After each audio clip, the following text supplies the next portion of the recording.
यो काठबाट ठेकी बनाउने है लुगा हमारीको काठबाट ठेकी बनाउनुहुन्छ लो ठुबा। यो ठुबाले यो मेसिनबाट यसलाई यस्तो राम्रो ठेकी बनाउनुहुन्छ। म सबै भिडियो तपाईलाई यहाँ देखाउने छु। यसरी तास्दै हुनुहुन्छ।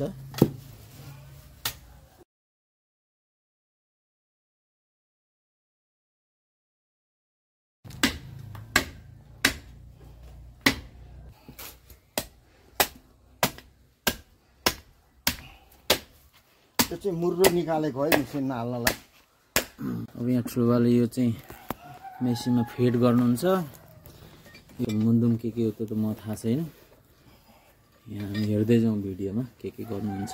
पहिला पानीबाट बनाउनुहुन्थ्यो हैन यस्तो पानीबाट बनाउनुहुन्थ्यो। त्यसपछि आएर साइकलले यो मेसिन चलाएर त्यस पछाडि आएर यो अहिले यो बिजुलीबाट चलाएर यो क्रमिक रूपमा चाहिँ यसलाई मोडर्नाइज गर्दै चाहिँ यो गर्दै हुनुहुन्छ सुरु गर्दै हुनुहुन्छ। अब यो घटङटङ हुन्छ। यहाँ हेरौँ मजाले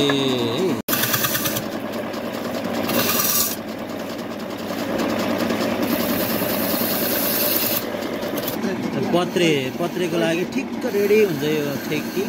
अहिले लास्टमा कस्तो बन्छ के बन्ने रहेछ कस्तो हुँदो रहेछ तपाईँ हेर्दै जानु होला कसरी बन्छ।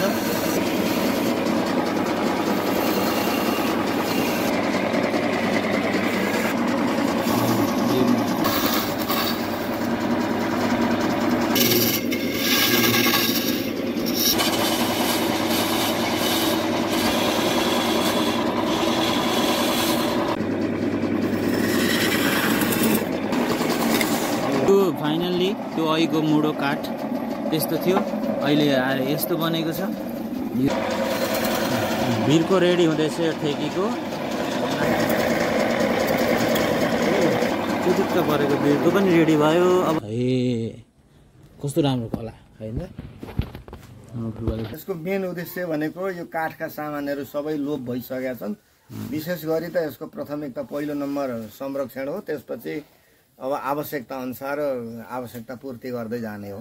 पूर्ति गर्दै जाने हो। अब यो यस्ता हैन धेरै आइटम बनाउनुहुन्छ। किनभने अब ठेकी भाँडा हर्पे घुर्रा बरियो करुवा के अरे यस्ता अब फुलदानीहरू चुरी स्ट्यान्ड अनि बोटुकाहरू क्लसहरू यता के अरे जगहरू सबै काठको सामान बन्छ।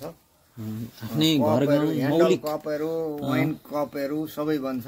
मौलिक रूपमा यदि रमाउन चाहनुहुन्छ भने तपाईँ पनि उहाँसँग सम्पर्क गर्न सक्नुहुन्छ या मसँग सम्पर्क गर्न सक्नुहुनेछ है त। ल हवस् त धन्यवाद।